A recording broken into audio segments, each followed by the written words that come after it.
how to determine your style using my three-word approach. And she responded with that her three words were luxury, modern, and bold. And so I have selected some images for her kitchen, her dream kitchen, that I feel like meet her criteria. So let's start out with the money shot.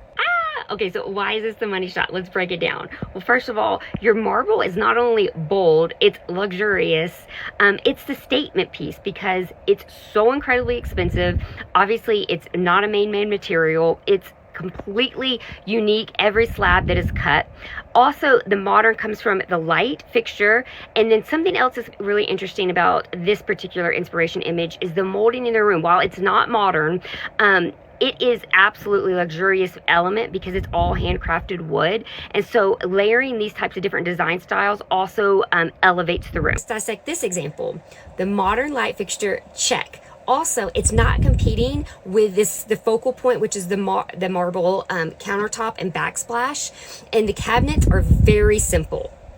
Look what happens here when you add another focal point with these glass cabinets. While I love them and I love the idea of them, I wanted you guys to see how when the eye is drawn to something else, how you're a little unsure of, do I like this? Is it too much? Is it messy? And they kind of start fighting for your attention. Now check out the lighting example here. It's not modern and the scale of it is fighting for your attention against all the marble. And so this is an example that a direction you don't want to go into.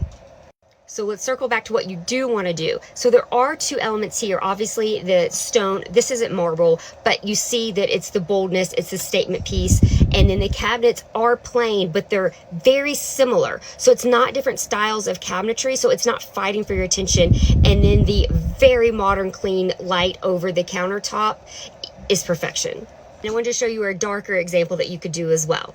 Okay, in this example, there's something that's just a titch off, and you're probably thinking, what is it? Like, I want to like it. It looks similar to the other kitchens.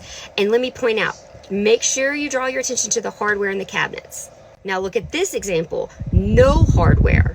So I think this one would be more pleasing to the eye if it were either in a antiqued brass or no hardware on this kitchen, because the stark hardware is fighting against the light cabinetry when it should be all about the marble.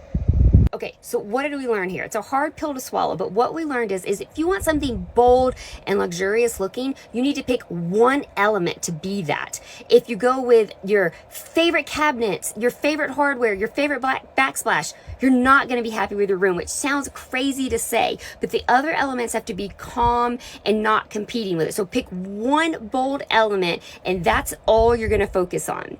And so if you would like to be next of using the three-word approach, drop your three words below. So your first word is going to be your practical word, whether it's furniture that's staying or functionality that the room needs to have. Your second word is aspirational, the direction you want the room to go into. So if you want to make it more modern. And then the third is, how do you want the room to feel? So drop your three words below, and then I'll find inspiration images for you.